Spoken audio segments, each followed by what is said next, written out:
गुरुदेव। जय गुरुदेव। जय गुरुदेव। नाम किसका? प्रभु का। प्रभु का पावन प्यारा नाम। जय गुरुदेव। कलयुग का कल्याणकारी नाम। जय गुरुदेव। विश्व में सुख शांति कौन लाएगा? जय गुरुदेव। आने वाली बीमारी और मुसीबतों से कौन बचाएगा? जय गुरुदेव। जन जन में प्यार मोहब्बत कौन लाएगा? जय गुरुदेव। जीते जी प्रभु दर्शन कौन कराएगा? जय गुरुदेव। जीते जी राम कृष्ण से कौन मिलाएगा? जय गुरुदेव। कलयुग में सतयुग कौन लाएगा? जय गुरुदेव। माँ बहनों की रक्षा कौन करेगा? जय ये गुरुदेव। नाम नहीं इंसान का, ये नाम है भगवान का। ये काम नहीं इंसान का। ये काम है भगवान का। प्रेम से बोलो जय गुरुदेव। जय गुरुदेव। जय गुरुदेव। सर्व समर्थ सर्वव्यापक मंच पर विराजमान बाबा जय गुरुदेव जी महाराज के चरण कमलों में कोटि कोटि बार नमन। पूजनीय वंदनीय पिता तुल्य बुजुर्गों, दूर दराज से पधारे हुए धर्म प्रेमियों, गुरु भाई बहनों, सती सीता सावित्री की पावन भूमि पर पैदा होने वाली माता बहन देवियों, नौजवान साथियों, नन्हे मुन्ने बच्चे और बच्चियों, सभी को हमारा हाथ जोड़ के सादर जय गुरुदेव। देखो आज बड़े सौभाग्य का दिन है। मालिक की असीम दया से हम सभी धर्म प्रेमी गुरु महाराज के मुखारबिंद से निकले हुए अमृत वचनों को सुनने व दोहराने के लिए इकट्ठे हुए। ऐसे मौके जीवन में भाई बहनों कभी कभार आते हैं जब उन महापुरुषों की असीम दया होती है। महापुरुषों ने कहा कि स्वामी पिछले पुण्य में हर चर्चा न सुहाए, के सोवे के लड़ मरे और के घर को उठा। यानी ये पूर्व जन्म के संस्कार होते हैं प्रेमियों, ऐसा नहीं होता है। वो एक उदाहरण के लिए जैसे देखो, जैसे एक सुई होती है, सुई चुंबक होती है। अगर सुई को चुंबक के पास लाया जाएगा तो वो कुछ ही दूरी से उसको खींच लेगी, क्योंकि सुई के अंदर खींचने की ताकत है और चुंबक के अंदर खींचने की ताकत है। अचानक उसी सुई के ऊपर कोई मिट्टी का ढेल या किसी पत्थर का टुकड़ा रख दिया जाए, फिर आप कितनी भी कोशिश करो चुंबक लगाने की, लेकिन वो सुई चुंबक से नहीं सर सकती है। क्यों? कि वो यानी एक भारी मिट्टी के ढेले या पत्थर से दबी हुई है। ऐसे ही देखो धर्म प्रेमियों, जब हमारे बीच में हमारे कर्मों की गंदगी का वो पहाड़ यानी वो गठरी आ जाती है, तो हम कितनी भी कोशिश करते हैं, लेकिन मालिक के सत्संग में दर्शन के लिए मथुरा और जहाँ भी यानी साकार की रैली और गुरु महाराज की चर्चा हो रही है, हम वहाँ नहीं आ सकते, चाहे कितनी भी कोशिश करें। पर ऐसा नहीं कि हम में खिंचने की ताकत ना हो, ताकत तो हम में खिंचने की बराबर है और यानी मालिक में खींचने की ताकत बराबर है, लेकिन बीच में जो पाप कर्मों की गठरी का रोरा बना हुआ है, हमारे सिर के ऊपर, हमारी आत्मा के ऊपर वो यानी पाप पुण्य का बोझा रखा हुआ है, उसके कारण हम आप नहीं आ सकते, आ नहीं सकते। तभी तो गुरु महाराज ने कहा, अरे बच्चे बच्चियों, जब मैं तुमको याद करता हूँ उसके बाद तुम मुझे याद करते हो, अगर मैं तुमको याद नहीं करूं तो तुम मुझको याद नहीं करते हो। और जब मैं तुम्हारे ऊपर दया देता हूं, जब तुम घर से निकल करके और यहाँ कार्यक्रमों में आते हो, अगर मैं तुम्हारे ऊपर यानी ऊपर से दया नहीं दूं तो तुम्हारी कोई हैसियत, कोई तुम्हारी औकात नहीं कि तुम यानी यहाँ मथुरा कार्यक्रम में आ जाए। यानी गुरु महाराज कहते थे प्रेम, यानी हम जब धीरे धीरे यानी रामायण में भी साफ लिख दिया, जब महापुरुषों के पास उनके सानिध्य में आते जाते रहेंगे, यानी साकार की फेरियां निकालते रहेंगे, ध्यान भजन सुमरन करते रहेंगे, मालिक के वचनों को सुनते रहेंगे किन्हीं भाई बहनों के द्वारा, और यानी जब हम आते जाते रहेंगे तो हमारे जो पाप कर्म हैं वो हल्के होते रहेंगे। और अगर हम आना जाना यानी बंद कर देंगे तो यानी वो पाप की गठरी ना जाने अनजाने में जाने में ना जाने सुबह से शाम तक कितने अच्छे बुरे कर्म बनते हैं। और जब अच्छे बुरे कर्म बन जाते हैं, जब हम यानी शाम को मालिक की दया लेकर के ध्यान भजन सुमरन करते हैं, तब जाकर के वो यानी पाप कर्म खत्म होते हैं धीरे धीरे। सत्संग में जाते हैं तब वो घटते हैं। और जब यानी हम घर से नहीं निकलेंगे, ध्यान भजन सुमरन नहीं करेंगे, गुरु के आदेश का पालन नहीं करेंगे, स्वयं महाराज ने बताया कि गुरु आदेश पालन ही सच्ची गुरु की भक्ति है। जब गुरु के आदेश का पालन करेंगे तो गुरु महाराज ने आदेश दिया कि बच्चे बच्चियों मेरे साकार के प्रचार को करते रहना और समय निकाल करके ध्यान भजन सुमरन करते रहना। लेकिन हमने ना तो साकार का प्रचार किया और ना यानी हम ध्यान भजन सुमरन ही कर रहे हैं, तो यानी हम फिर कैसे हमारी आत्मा की यानी मुक्ति होगी, कैसे हम सतलोक निज धाम पहुंच पाएंगे। अगर हम सेवा भी कर देंगे प्रेमियों तो भी काम बन जाएगा, और अगर हम सत्संग भी सुन लेंगे तो भी हमारा धीरे से काम बन जाएगा। क्योंकि गोसाई महाराज ने रामायण के अंदर साफ लिखा है, सत्संग जल जो कोई पावे और मैलाई सब कटकट जावे, भक्त स्वतंत्र सकल गुण खानी और बिन सत्संग न पावे। यानी बिना सत्संग के वो भक्ति नहीं मिलती है। तभी तो गुरु महाराज कहते थे जितने भी संत महात्मा धरती पर महापुरुष आए, सबने अपने अपने आश्रमों पर यानी सबसे पहले जो जीव उनसे मालिक से मिलने का रास्ता लेने गए, उन सभी से पहले यानी महात्माओं ने सेवा कराई आश्रम में। सेवा का मतलब यह है, स्वयं महाराज बताते थे कि सेवा से अंग पवित्र होते हैं। जब हमारे अंग पवित्र होंगे तब हम मालिक का संदेश सुनेंगे, उनकी यानी वाणी से उनके अमृत वचन सुनेंगे तो वो अमृत वचन समझ में आएंगे। उसके बाद जब नाम की दौलत मिलेगी, वो बख्शीश करेंगे, तो ध्यान भजन सुमरन में हमारा मन लगेगा और हम सीधे ही यानी ध्यान भजन सुमरन नाम दान लेकर करने लग गए तो यानी हमारा मन नहीं लगेगा। क्यों कि हमारे यानी जन्म जन्मांतरों से हमारे यानी शरीर के अंग यानी वो अकर्मों से बुरे कर्मों से गंदे हो चुके हैं। आत्मा के अंतकरण पर यानी अच्छे बुरे कर्मों का पहाड़ लद गया। गुरु महाराज ने कहा इतना कर्म कर्जा लद गया बच्चा, यानी चट्टान की चट्टान जमा हो गई और तुम बिना गुरु की दया के यानी कदापि भी उससे छुटकारा नहीं पा सकते। तभी महापुरुषों ने कहा कि मोटे बंधन जगत के और गुरु भक्ति से काट, झीने बंधन चित्त के कटे नाम प्रताप, जब लग मोटे जाए नहीं तो झीने कैसे जाए, या ते सबको चाहिए नित्य गुरु भक्त कमाना। यानी गुरु की भक्ति कमानी होगी प्रेमियों। देखा आपने यानी तन मन धन तीन प्रकार से इंसान यानी सेवा कर सकता है, और तीन ही यानी इनसे इंसान के ऊपर पाप पुण्य का कर्जा चढ़ता है। यानी तन से, मन से और धन से। अगर आपने धन की सेवा कर दी और तन और मन की सेवा नहीं की तो धन से किए हुए कर्म तो धन से यानी महात्मा रफा दफे करा देंगे, वो यानी उनको काट देंगे।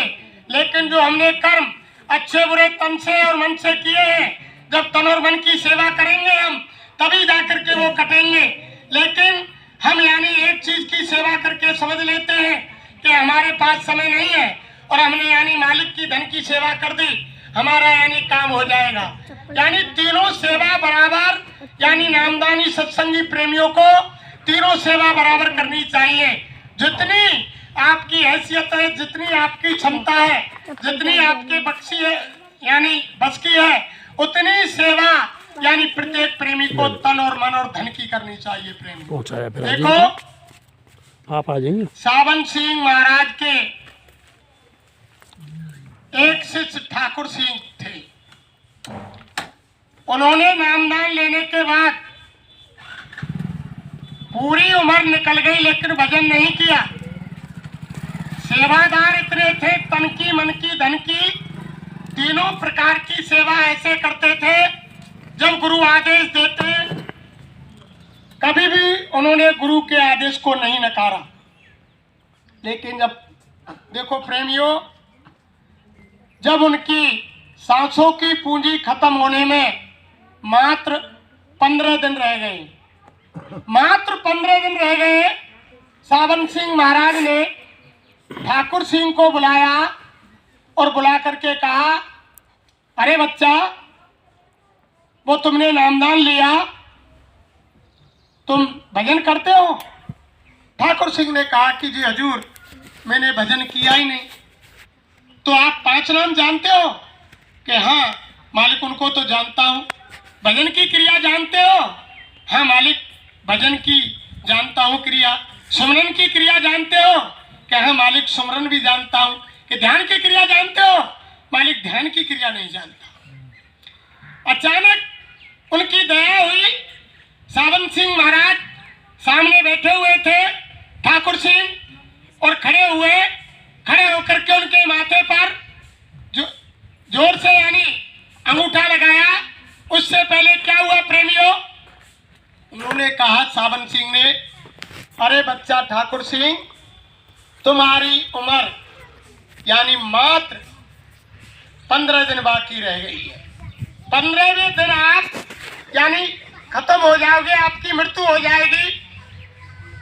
ठाकुर सिंह रोने लगे, सावन सिंह महाराज के चरणों में गिर गए कि गुरु महाराज, अभी मैं नहीं जाना चाहता। उस मालिक से और कुछ समय की मोहलत मांगो और दया करके मेरी उम्र बढ़ा दो, मैं अभी नहीं जाना चाहता। तो सावन सिंह महाराज ने कहा, अरे बच्चा, जब हमारा बच्चा 30-32 साल की उम्र में दुनिया से चला गया, हमने उसकी यानी सांसों की पूंजी आयु बढ़ाने के लिए मालिक से हमने फरियाद नहीं की, मालिक से हमने यानी विनती प्रार्थना नहीं की, मालिक के विधान को हमने नहीं तोड़ा, तो बच्चा मैं आपके लिए यानी कैसे मालिक से फरियाद कर सकता हूँ? आपको तो यानी 15 दिन बाद आपको जाना होगा, आपकी मृत्यु होगी 15 दिन बाद। रोने लगे। उन्होंने कहा कि महाराज, मैंने तो अभी तक भजन नहीं किया। सावन सिंह महाराज बोले, अरे बच्चा, अभी 15 दिन तो है, अभी आप भजन कर लो। तब उन्होंने पूछा कि तुम भजन जानते हो, नामदान जानते हो, ध्यान जानते हो, सुमरन जानते हो? सबको बता दिया, लेकिन कहा कि महाराज मैं ध्यान को नहीं जानता हूँ। सावन सिंह उनकी सेवा से खुश थे प्रेमियों।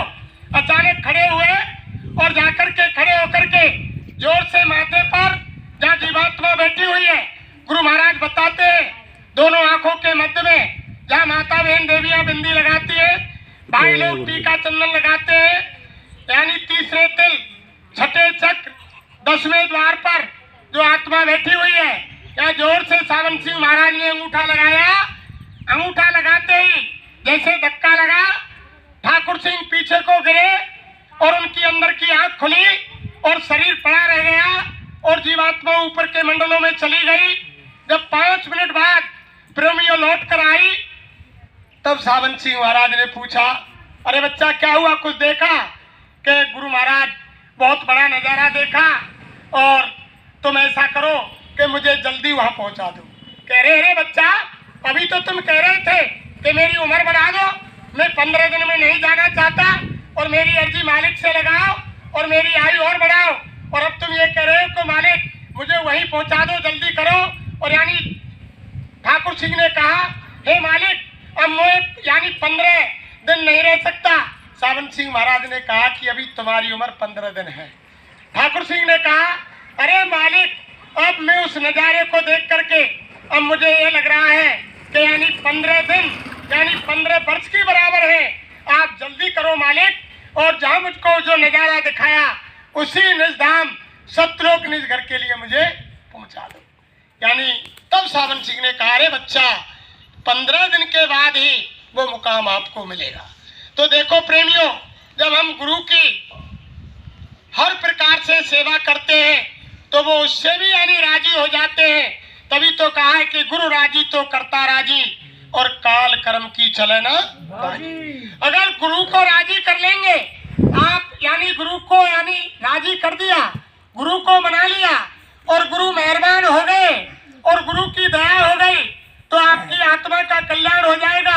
हम रात दिन भजन करते रहे, जब तक गुरु की दया नहीं होगी और गुरु का आदेश नहीं होगा और गुरु के आदेश का पालन नहीं होगा, तब तक यानी हमारी आत्मा की मुक्ति नहीं हो सकती, और वो यानी तीसरी आंख अंदर की, वो आंख कान नाक हमारे नहीं खुल सकते। तभी तो गुरु महाराज जो यानी प्रार्थना कहते थे कि गुरु का ध्यान कर प्यारे, बिना इसके नहीं छूटना। बिना गुरु के जीव की मुक्ति नहीं हो सकती। यानी नाम के रंग में रंग जा, मिले तो धाम ने जपना, और यानी कर्म जो जो करेगा तू वही फिर भोगना भरना, लोभ और मान क्यों चाहे, और पड़ेगा फिर तुम्हें। गुरु से प्रीत कर पहले बहुर घट शब्द को सुनना। यानी सबसे पहले प्रेमियों गुरु से प्यार करना होगा। जब गुरु से प्यार हो जाएगा, गुरु जब मेहरबान हो जाएंगे, तो यानी काम बन जाएगा प्रेमी। और जब तक गुरु मेहरबान नहीं होंगे, कैसे भी सेवा करके गुरु को यानी राजी कर लो, फिर आपका कुछ बिगड़ने वाला नहीं है। या तो मन को मार करके ध्यान भजन सुमरन को बना लो, या तन मन धन की सेवा कर लो, यानी किसी प्रकार से गुरु को राजी कर लो। अगर गुरु राजी नहीं किया और हम यानी जैकेट और टाट टोपी लटका कर और रात दिन डोलते रहे और गुरु के आदेश का पालन नहीं किया, तो यानी जीवन में काम बनने वाला नहीं है। यानी नामदानी वही प्रेमी कहलाने के लायक है जिसने नामदान लिया, और नामदान लेकर के गुरु के आदेश के अनुसार वो 24 घंटे में, यानी गुरु महाराज ने 2 घंटे का समय दिया, 1 घंटा सुबह 1 घंटा शाम। बाद में गुरु महाराज ने फिर ये कह दिया कि चलो 1 घंटा कर लो, 2 घंटे का समय नहीं निकाल सकते। जो प्रेमी यानी 24 घंटे में से 1 घंटे का समय भी नहीं निकाल सकते ध्यान भजन सुमरन के लिए, तो उनका यानी काम कदापि नहीं बनेगा प्रेम। और ना वो नामदानी तभी कहलाने के लायक है जब उन्होंने नाम की दौलत मालिक से ली, तो 1 घंटा हर यानी संसार के काम को छोड़कर, जैसे हमें भूख लगती है तो सब काम को छोड़ करके हम भोजन करते हैं, और हमें यानी टट्टी पेशाब लगता है तो हर काम को छोड़ करके कैसा भी अर्जेंट काम हो और टट्टी पेशाब के लिए जाते हैं।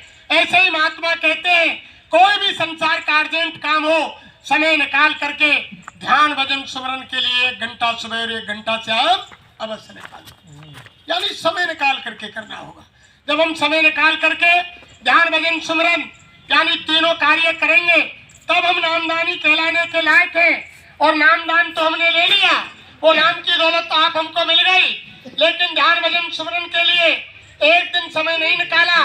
माला को ला करके यानी खूंटी से टांग दिया, खाट के पाए से लटका दिया, या जेब में डाल लिया, या नार में लटका लिया, और ध्यान भजन सुमरन 1 दिन नहीं किया, तो हम नामदानी कहलाने के हकदार नहीं है।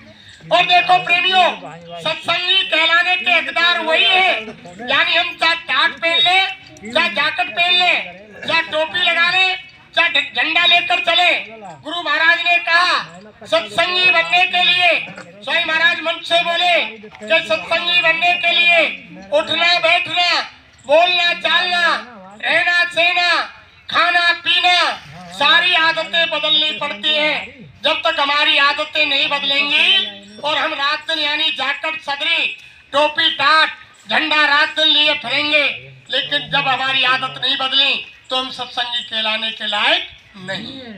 गुरु महाराज ने कहा अरे बच्चा कोई ऐसा कर्म मत करना, यानी जैकेट टोपी टाट झंडा लगा करके कि कोई तुम्हारी तरफ उंगली उठाए, वो यानी तुम्हारी तरफ उंगली नहीं उठ रही है, वो उंगली मेरी तरफ उठ रही है। गुरु महाराज ने कहा कोई ऐसा कर्म मत करो।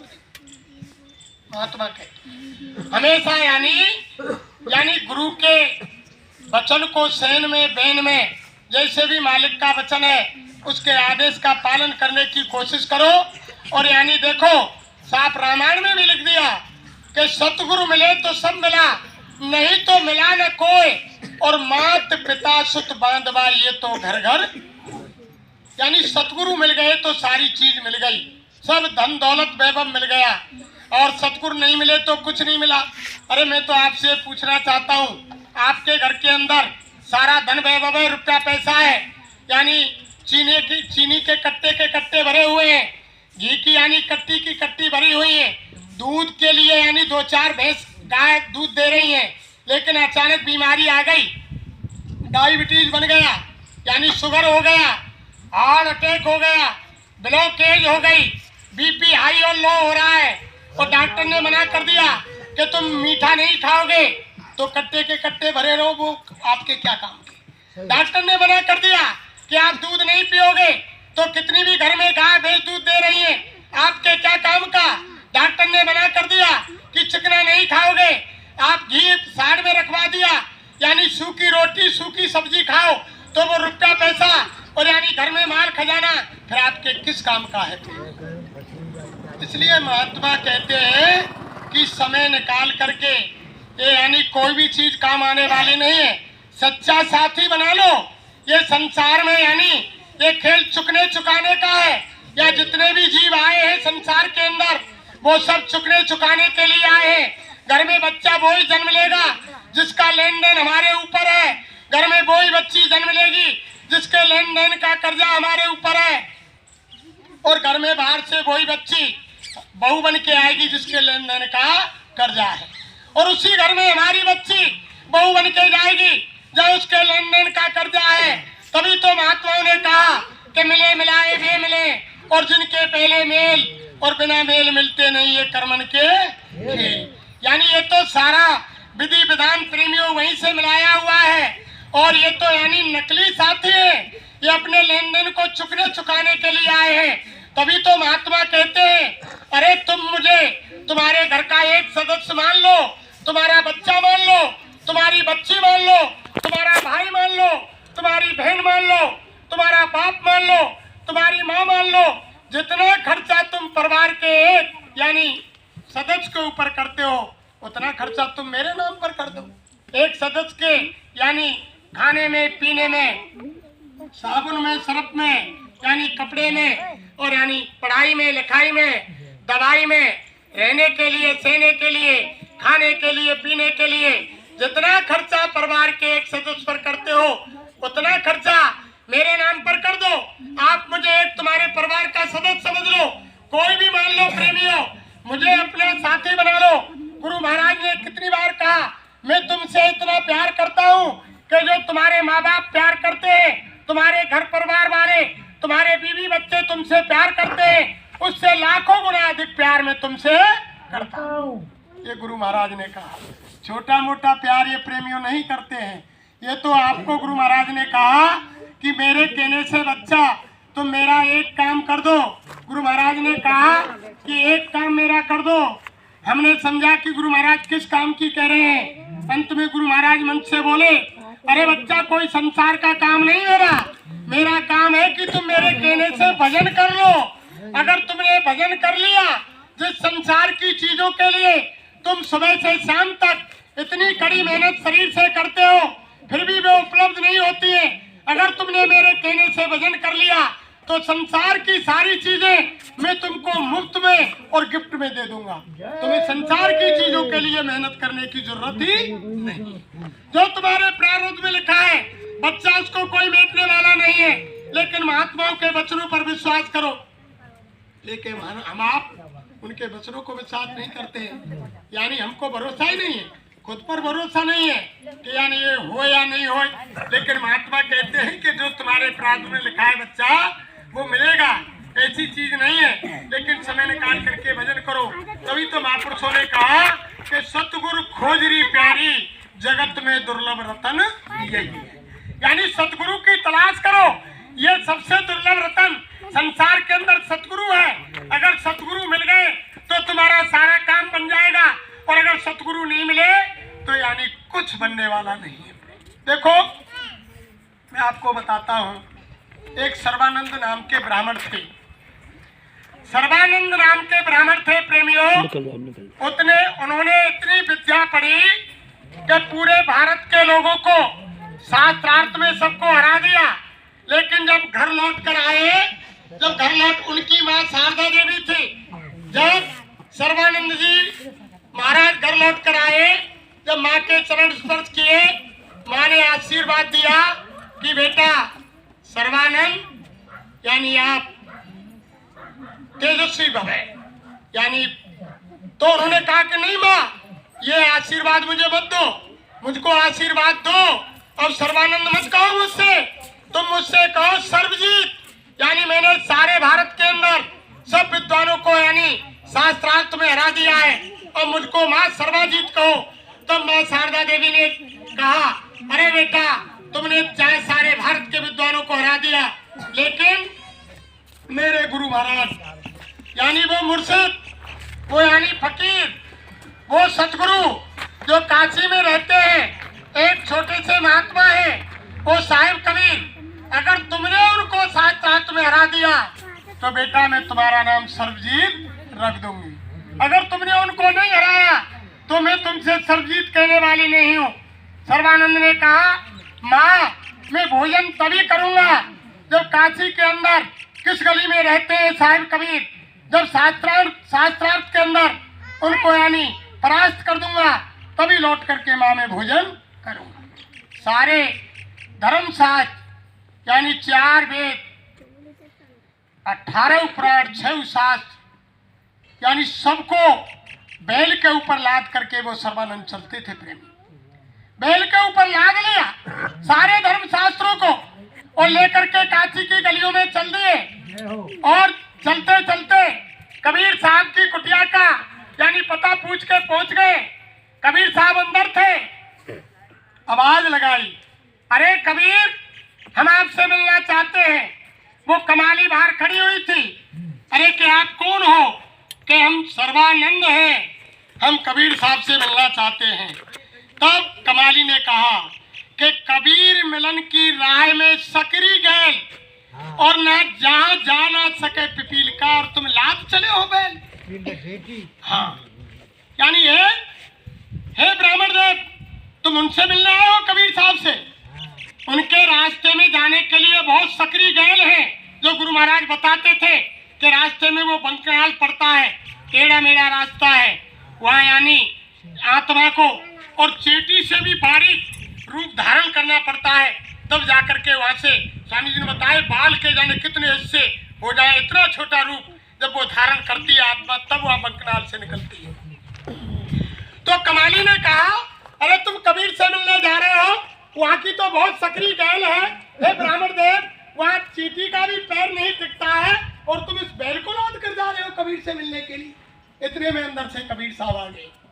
कबीर ने कहा, अरे ब्राह्मण देव, मैं ही कबीर हूँ, क्या आदेश है हमको? सर्वानंद ने कहा, अरे कबीर, हम आपसे साक्षात करने के लिए आए हैं। कबीर ने कहा, है ब्राह्मण देव, मैंने आज तक किसी स्कूल में विद्या ग्रहण नहीं की, मैं शास्त्रों के बारे में क्या जानूं? मैं अनपढ़ गंवार एक साधारण इंसान हूं और तुम तो बहुत बड़े विद्वान हो। तुमने तो बैल पर इतने शास्त्र लाद रखे हैं जिनका मैं नाम तक नहीं जानता हूं। मैं आपसे शास्त्रार्थ कैसे कर सकता हूं महाराज? तो सर्वानंद ने कहा, फिर कबीर, अगर तुम शास्त्रार्थ नहीं करते हो तो हार स्वीकार करो। तो कबीर ने कहा, अरे भैया ब्राह्मण देव, हमने तुम्हारी हार स्वीकार कर ली। तो सर्वानंद ने कहा कि नहीं, मैं ऐसे नहीं मानूंगा, मेरी माँ पूछेगी, कुछ मुझको लिखा दो। लिखा मैंने कि भैया मैं तो अनपढ़ हूँ, लिखना नहीं जानतू, निकाल लो तुम्हारी कॉपी भाई। सर्वानंद ने अपनी बही निकाली और बही निकाल करके और उसमें लिखा कि कबीर साहब शास्त्रार्थ में सर्वानंद से हार गए। सामने बही कर दी कबीर साहब के, चलो इसमें दस्तखत कर दो। कबीर ने कहा, भैया मैं आपसे पहले ही बता दिया, मैं अनपढ़ हूँ, अंगूठा लगा सकता हूँ। कि चलो अंगूठा लगाओ। कबीर ने अंगूठा लगा दिया और सर्वानंद ने बही बंद की और खुशी खुशी घर आ गए। घर आकर के बैल को खड़ा कर दिया, सारा सामान नीचे उतार दिया सारे साथ, और लेकर के उस बही को माँ के सामने पहुंचे। अरे माँ, तुम कह रही थी कबीर कबीर कबीर कबीर, मेरे सामने मेरे इतने बैल पर लगे धर्म शास्त्रों को देख करके और कबीर घबरा गए और कबीर की जबान तक नहीं खुली और मुझको ना कोई बात कहनी पड़ी, ना कोई शास्त्र खोलना पड़ा, और वो मुझको देख कर ही उन्होंने हार स्वीकार कर ली। और आप कह रही थी कि कबीर कबीर, उसको तुम हरा देंगे, तब मैं सर्वजीत कहूँ। माँ, मैंने उनको हरा दिया, वैसे ही हरा दिया, उन्होंने मुझसे वैसे हार मान ली। कि बताओ कोई यानी प्रमाण बताओ। कि माँ, मैं लिख कर लाया हूँ। और देखो, जब बही खोली सर्वानंद ने प्रेमियों, जब बही का वो पन्ना निकाला तो उसमें उल्टा लिख गया कि कबीर साहब से शास्त्रार्थ में सर्वानंद हारे। जब उन्होंने देखा कि मैंने तो साफ साफ ये सीधा लिखा था, ये क्या हो गया, माथा ठोका। माँ ने कहा बेटा क्या हुआ, कि माँ मुझसे गलती हो गई लिखने में, मैं अभी आता हूँ। फिर दूसरी बार भाई को लेकर के कबीर साहब के पास गए। कबीर ने कहा अरे ब्राह्मण देव अब क्यों आए, अरे कि कबीर मुझसे लिखने में गलती हो गई, मैं दोबारा लिखता हूँ, फिर तुम दोबारा अंगूठा लगाना। फिर सर्वानंद ने लिखा दूसरे पे, भाई पे कैसे बाबा बीच में मत बोला। फिर उन्होंने लिखा कि कबीर साहब यानी शास्त्रार्थ में सर्वानंद से हार गए। फिर अंगूठा लगा दिया, 10 बार पढ़ा, अंगूठा लगाने के बाद भी पढ़ा, भाई को बंद कर लिया। फिर भाई को लेकर घर आए, माँ के सामने खोला, फिर पढ़ के देखा तो फिर वही उल्टा लिख गया कि कबीर साहब से शास्त्रार्थ में सर्वानंद हार गए। फिर माथा ठोका कि ये क्या बीमारी है, लिख करके सीधा लाता हूँ और ये उल्टा हो जाता है। करीब प्रेमियों 10 बार गए, यानी सर्वानंद 10 बार गए कबीर के झोपड़ी पर, और 10 बार ऐसा हुआ फिर माँ के चरणों में गिर गए। हे माँ ये कौन सी विद्या है, मैंने यानी 14 विद्या, सारी विद्याओं को यानी मैंने निपुण होकर के पढ़ करके पूरे भारत के विद्वानों को शास्त्रार्थ में हरा दिया, ये माँ कौन सी विद्या है, ये विद्या मेरी समझ में नहीं आ रही है कि लिख कर कुछ लाता हूँ और लिख कुछ जाता है। तब माँ ने कहा बेटा ये विद्या अलग है, ये बुद्धि का विषय नहीं है जो रामायण के अंदर लिख दिया कि नाम रूप दो वक्त कहानी, समझत बने न जाए बखानी। उनकी ये विद्या तुम्हारी समझ में नहीं आएगी बेटा। अब तुमको अगर उस विद्या को समझना है तो तुम वापस साहिब कबीर के पास जाओ और उनके पैरों में गिरो और उनसे गलती की माफी मांगो। वो दयालु हैं, वो संत हैं, तुम्हें माफ कर देंगे और इस विद्या का भेद आपको बता देंगे। अब सर्वानंद लेकर के यानी सारे 7 भाई खातों को डाल करके दौड़े दौड़े कबीर साहब के पास गए। कबीर की कुटिया में जाकर पहुंचे और पैरों में गिर गए और रोने लगे। कबीर ने कहा कि क्या हुआ ब्राह्मण देव, कि मालिक मैं आपको नहीं पहचान पाया, ये कौन सी विद्या है, मैं लिख करके सीधा ले जाता हूँ और भाई में उल्टी हो जाती है, इस विद्या का मुझको भेद बताओ। मैंने 14 विद्याओं का यानी इतना ज्ञान किया, सारे भारत के विद्वानों को यानी साथ में हरा दिया, लेकिन ये विद्या मेरी समझ में नहीं आई। है मालिक ये कौन सी विद्या है, अरे बच्चा इस विद्या को पाने में, इस विद्या को यानी खोजने में बहुत समय लगेगा तुमको, लेकिन मेरे पास अब इतना समय नहीं है और तुमको जल्दी चाहिए। तुम उस फलाने शहर के अंदर चले जाओ, मेरा एक छोटा सा भगत यानी लालू रहता है, वो आपके लिए इस विद्या के बारे में कुछ बता देगा, तुम वहां चले जाओ। उस सर्वानंद के दिल से लगी हुई थी प्रेमी, लगन लगी हुई थी, वो विद्या का उसका खेल जानना चाहता था कि ये पराविद्या क्या है। जब वो यानी दौड़ दौड़ के उस शहर में पहुंचा तो उस समय लालू भगत लकड़ी का काम करते थे प्रेमियों, वो अर्थी बना रहे थे। अर्थी जाकर के उन्हीं से पूछा अरे कि भैया ये लालू भगत कहाँ मिलेंगे, तो लालू ने कहा कि भैया लालू भगत मुझसे ही कहते हैं कि अरे भैया जरा ये तुम्हारा काम बंद करो और हमसे 2 मिनट बात कर लो। कि देख भैया मेरे पास समय नहीं है और राजा का लड़का और गोना करने के लिए गया है रानी लेने के लिए, और वो रथ में बैठेगा गोना करके, रानी को साथ लेकर रथ में सरफ बैठा हुआ है, राजा के कुमर को काटेगा और उसकी मृत्यु होगी, और थोड़ी देर बाद 8 घंटे बाद ही मेरे पास राजा के सिपाही आ जाएंगे अर्थी लेने के लिए। अगर अर्थी ये समय से नहीं बनी तो मुझको डांट पड़ेगी, इसलिए मुझे पहले मेरा काम करने दो, तब मैं तुमसे बात करूंगा। अब उस सर्वानंद ब्राह्मण का यानी माथा ठनक गया कि ये क्या पागल है, जब इसको मालूम है कि राजा के कुंवर की मृत्यु होगी और फिर भी यानी राजा को सूचना नहीं दे रहा है और यहाँ यानी अर्थी तैयार कर रहा है, यानी फिर भी माथे को ठोक करके सर्वानंद बैठ गया। इतने में एक बुजुर्ग आया और उसकी यानी अग्नि खत्म हो गई, हुक्के की यानी उसको तलब लगी, तो लालू भगत के पास आया कि उसके पास यानी आंच रहती है। लालू से पूछा कि लालू भगत तुम्हारे पास आँच है कि भैया अग्नि मेरे पास अभी मैंने की नहीं है, क्योंकि ये अर्थी का काम कर रहा हूँ मैं आज, यानी मैंने जल्दी के कारण अग्नि नहीं जलाई। अरे यार, हमें हुक्के की तलब लगी हुई थी, हम हुक्का पीना चाहते थे कि भाई मेरे पास भी अग्नि नहीं।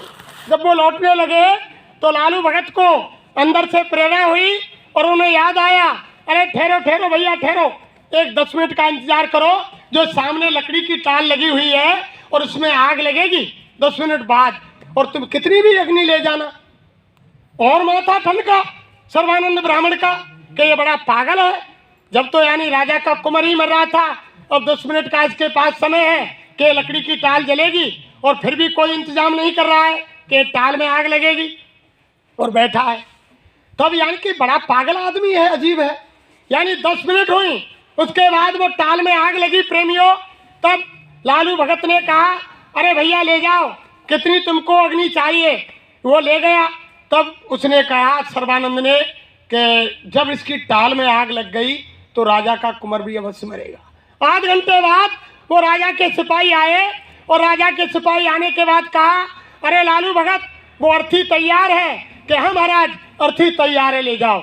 जब सिपाही अर्थी को ले गए तब लालू भगत ने कहा कि भैया ब्राह्मण देव, अब बताओ तुम्हारी क्या बात है, क्या पूछना चाहते हो। कि महाराज मेरी बातें तो छोड़ो, जब तुम्हें मालूम ही कि राजा को कुंवर मरेगो, तुम्हें आध घंटा पहले तुमने अर्थी बनावे तैयारी कर दी, तो तुम वहाँ खबर ना कर सके कि राजा तेरे कुंवर मरेगा, रथ मत बैठन दे। और तुम्हें मालूम ही क्या टाल में आग लगेगी, 10 मिनट को समय था तुम्हारे पास, तो तुम यहाँ की रक्षा कर सके, पानी डाल सके, बाद जगह से लकड़ियाँ चुका सके।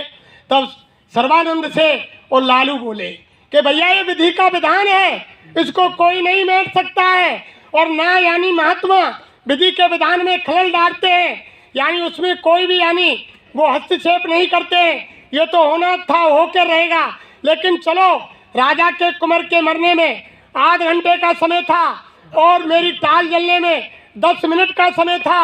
अब मैं तुमको समय बता रहा हूँ कि आज के 7वें रोज और इसी बर के पेड़ के नीचे, हे ब्राह्मण देव, तुमको फांसी लगेगी। अगर तुम पर इंतजाम हो तो तुम कर लो, तुम्हारे पास 7 दिन है, 7 दिन, 7 दिन का समय दे दिया। यानी उसके यानी दुखी चल गई सर्वानंद के अंतर कि यानी ये 2 काम सत्य हो गए तो मेरी भी फांसी सत्य है। धोपती को उठाया और सर्वानंद यानी धोपती की लांग उठा करके उस शहर से भगदोए, और 3 दिन लगातार यानी चले, और रात के समय चौथे दिन यानी एक बियाबान जंगल में जाकर भूखे प्यासे गहरोस होकर एक पेड़ के नीचे गिर गए, और यानी गहरी नींद आ गई। और जब जगे, जब सोचने लगे कि अब कौन आवेगो, बाप पेड़ तो बहुत दूर रहेगो, यानी 3.5 दिन तो मैं चली ली अब, और 3.5 दिन और बाकी हैं, इतनों ही और निकल जाऊंगा, ना मैं वहाँ पेड़ के नीचे जाऊंगा ना मोकू फांसी लगे। अचानक वो कहते हैं कि जैसी हो तब था और तैसी मिले सहाय, और जो ना जा सके जहाँ ताए तहाँ ले जाए। और उसकी यानी बुद्धि बदली प्रेमियों। जैसे ही सुबह खड़ा होकर के दिशा भूल गया, जिस दिशा से आया और बाई दिशा को वापस चल दिया। चलते चलते 3.5 दिन यानी वापस जब लौट के आया, बाई बर के पेड़ के नीचे अंधेरो हैगा, आधी रात है गई, और यानी हारो नींदो भूखो प्यासो, और बाई बर के पेड़ के नीचे गिर के वो सो, गहरी नींद में सो गो प्रेमी। खेच लाई बाई होनी उसी पेड़ के नीचे। जब सुबह हुआ, अचानक रात को राजा के महल में चोरी है गई संयोगवश।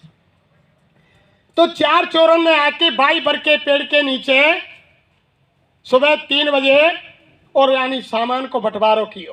राजमहल में जो चोरी करी धनमाल खजाने की, तो चोरन ने बाई पेड़ के नीचे बंटवारों करो। एक साइड में वो बहुत बड़ो पेड़ हो, एक साइड के नीचे वो सर्वानंद ब्राह्मण सोए हुए थे। उन्होंने देखी कि इधर तो ये सो रहा है कोई राहगीर, दूसरी तरफ जाकर के बंटवारों कियो। और बंटवारों करने के बाद 4 चोरों से यानी जो रानी साहिबा का 9 लखा हार था वो रह गया कि अब इसका क्या किया जाए। अब कुछ चोर बोले कि भैया हम तो हिस्सा छोड़े ना, हम तो हिस्सा लेंगे। एक समझदार बोले हो कि अगर तुम यार हारे टूक कर लेंगे कोई काम को नहीं रहेगो, बेकार है जागो भैया, ए सोया नुकनी रिंदे हो। और एक काम करो, जो पल्ली साइड में ब्राह्मण सो रहो है वो तो बेचारो परमार्थ के काम करे, वो तो लोगों को ज्ञान दे, और वो बेचारो इधर उधर डोले धर्म को काम करे। ऐसा करो तुम्हें आ बाकू दे दे। अब चोरन की समझ में आई, मन की बात तो सत्य है। चारों चोर खड़े होकर गए और रानी का हार लेकर के सर्वानंद की बगल में रख दिया। गहरी नींद में सोए हुए थे तो बुजुर्ग चोर बोलो कि लला वैसे नहीं, तुमने हार साइड में रख दियो और ये हारे थक्यो है, और इस सुबह जल्दी जग के चल दियो यहाँ पे, तो हार यहीं पड़ो रह जाएगो। तो मैंने क्या करें, क्या के गले में डाल दो, अगर ये जग के जाएगो तो आके संग ही तो जाएगो। उठा के हार चोरन ने सर्वानंद के गले में डाल दिया प्रेमियों। और जैसे ही यानी गले में डाला, गहरी नींद में सोया हुआ था, सुबह दिन निकल आया, लेकिन सर्वानंद को होश नहीं आया। और महलों में मालूम पड़ी कि यानी चोरी हो गई। राजा ने मंत्री सिपाही बुलाए, जो खोजी सिपाही थे उनसे कहा कि चोर किधर यानी चोरी करके ले गए। देखो तो खोज लेते लेते उसी पर के पेड़ के नीचे यानी वो सिपाही आगे गए। जब सिपाही आगे तो बर के दूसरी साइड में देखा, वहाँ कुछ सामान की यानी किनक जब बंटवारा किया तो वह फैली हुई थी। देख करके कहा कि यानी चोर तो यही बैठे हैं और यहाँ उन्होंने बंटवारा किया है, लेकिन देखो कहीं दूसरी साइड में कोई और तो नहीं है। जब भर की दूसरी साइड में आए प्रेमियों, देखा तो सर्वानंद आराम से गहरी नींद में सोया हुआ था, गले में रानी का हार पड़ा हुआ था। सिपाही ने देखा, अरे के चोर तो ही पर मिल गो, यानी सामानों मिल गो और चोरों मिल गो। बूढ़ से एक ठोकर मारी। सर्वानंद की आंखें खुली कि भैया क्यों मार रहे भैया सिपाही हो। अरे के मारे नहीं और क्या करें, एक तो राजमहल में चोरी की है और चोरी करके चैनते भर के पेड़ के नीचे सो रहा माला लेके, और फिर उन्हें कह रहा हूँ कि मारे नहीं। मैंने खड़ा हो, मैंने कहा चोरी करी है भैया, मैं तो राहगीर हूँ, मैं तो विपता को मारूँ, और मैं तो भगो भगो ना रात में आए कि मुँह मालूम ना है कब नींद आ गई हो कब सो गो। मन की देख गले में ईरानी को हार है, कौन को हार है, तेने चोरी ना करी तो कौन करी है। मन देखो तो गले में है, सच में हार पे पकड़ के सिपाही ले गए राजा के पास। प्रेमियों, राजा ने देखा जब सर्वानंद को तो उन्होंने कहा ये चोर तो लगता नहीं है, लेकिन फिर भी हो सकता है। सिपाहियों से कहा कि कहाँ मिला आपको, कि महाराज ये बर के पेड़ के नीचे रानी के हार को गले में डालकर चैन से सो रहा था, इसी ने चोरी की है, और ये इसको मनसाओ आप, इसके साथी और होंगे जो धनमाल खजाने को ले गए हैं। यानी सर्वानंद को पीटा, जब बन चोरी करी हो तो मनसा, जब बन चोरी ना करी तो वो कैसे मनसा को प्रेमी हो। मान कही मैंने चोरी नहीं की है, तो राजा ने कहा कि ये चोरी को यानी उगलने वाला नहीं है, ऐसा करो दिन के 12 बजे उसी बर के पेड़ के नीचे इसको फांसी लगा दो। भाई पेड़ के नीचे आ गो प्रेमी, और फांसी की तैयारी। जब फांसी की तैयारी हो गई, फांसी के तख्त पर सर्वानंद ब्राह्मण ऊपर चढ़ गए। 11 बज गए, तब सिपाहियों ने पूछा, अरे भैया ब्राह्मण देव, तुमको किसी से मिलना है तो बताओ, कुछ खाना पीना है तो बताओ, तुम्हारी फांसी के उसमें 1 घंटे का समय है। उसने कहा भैया मैं कौन ते मिलूंगा और का खाऊंगा पीऊंगा, मुझे कोई आखिरी इच्छा नहीं। जब समय 8 घंटा रह गया प्रेमियों, फिर उसको ध्यान आया, फिर दोबारा पूछा सिपाहियों ने, अरे ब्राह्मण देव, अरे याद कर लो किसी माँ से, बाप से, घर वालों से और किसी से मिलना जुलना, जो कोई खाना पीना हो बता दो, तुम्हारी अंतिम इच्छा पूरी की जाएगी। तब सर्वानंद ब्राह्मण को याद आया कि एक बार उस लालू भगत के दर्शन अवश्य करने चाहिए। तो उन्होंने सिपाहियों से कहा, अरे सिपाहियों, और मेरी कोई इच्छा नहीं है, जो तुम्हारे शहर के अंदर यानी लालू भगत रहता है उससे मिलना चाहता हूँ। सिपाहियों ने कहा ठीक है ब्राह्मण देव, हम लालू भगत को भी लाते हैं। लालू भगत के पास गए प्रेमियों, लेकर के आए, और लेकर के आकर के जैसे सामने लालू भगत आया, ऊपर फांसी के तख्त से ही सर्वानंद रोने लगे और मिन्नत मांगी लालू भगत से, हे भगत जी महाराज, मैं निर्दोष हूँ, मुझ निर्दोष प्राणी को और यानी ये फांसी की सजा दी जा रही है, अरे दया करके आपके अंदर तो बहुत सारी ताकत है और आपके गुरु के अंदर बहुत बड़ी ताकत है, मुझ पर दया करो और दया करके मुझको बचा लो। तब लालू भगत ने कहा कि देख भैया ब्राह्मण देव, मैं मेरे सतगुरु, मेरे दाता दयालु, मेरे मुर्शिद से मैं यानी विनती प्रार्थना करता हूँ और तुम भी अंतर में प्रार्थना करो और मैं भी उनसे प्रार्थना करता हूँ, अर्जी लगाता हूँ। अगर मेरे सतगुरु दाता दयालु की अगर दया मेहर हो गई और तो यानी आप बच जाओगे फांसी से, तुम भी लगाओ अर्जी। जब लालू भगत ने प्रेमियों अर्जी लगाई और सर्वानंद ने भी अर्जी लगाई, सारी विद्याओं को भूल गया, यानी जो 14 विद्या पढ़ी थी सारी विद्या खत्म हो गई। अब तो सतगुरु से लो लग गई, हे मालिक, हे दयालु, हे परा विद्या के बताने वाले, ये भौतिक विद्या इस समय मेरा कोई काम नहीं आ रही है, हे दयालु मेरी मदद करो। जब दया की गुहार लगाई तो साहिब कबीर ने उन चोरों की बुद्धि पर जाकर के बैठा और यानी उस बुजुर्ग चोर से कहा स्वप्न में, अरे बेवकूफ, जो तुम चोरी करके लाए हो और तुमने जो गले में उस ब्राह्मण देव के हाथ डाला है, एक तो तुमने चोरी की और वो चोरी का आहार उस ब्राह्मण के गले में डाला, उस निर्दोष ब्राह्मण को यानी तुम्हारी चोरी के कारण फांसी की सजा मिल रही है। तुम्हारे लिए एक चोरी की सजा और एक ब्राह्मण देव की हत्या की सजा, तुमको बड़ा पाप लगेगा। तुम सारा धन इकट्ठा करो और राजा के दरबार में ले जाओ और ले जाकर कहो कि महाराज वो ब्राह्मण देव चोर नहीं है, चोर तो हम है, ये तुम्हारा सारा सामान वापस लो। उस बुजुर्ग चोर ने सब चोरों को इकट्ठा किया प्रेमियों, सारा धनमाल इकट्ठा करके राज दरबार में ले गए और राजा से कहा कि महाराज हम आपके खजाने के चोर हैं, हम आपके महल के चोर हैं, ये सारे सामान की गठरी लो। वो जो ब्राह्मण देव फांसी के तख्ते पर लटका हुआ है वो चोर नहीं है, चोरी हमने की, बंटवारे में हार बचा, वो हार हमने उसके गले में डाल दिया। तब राजा ने कहा कि ये चोर भी सच्चे हैं और वो ब्राह्मण देव भी सच्चा है, इनको भी बरी कर दिया जाए और उस ब्राह्मण देव को भी बरी कर दिया जाए। तो प्रेमियों, ये परा विद्या ऐसी होती है, ये संतों का खेल ऐसा होता है, यानी कोई ऐसी चीज नहीं है जो कोई यानी इसको धीरे से यानी समझ जाए हाल।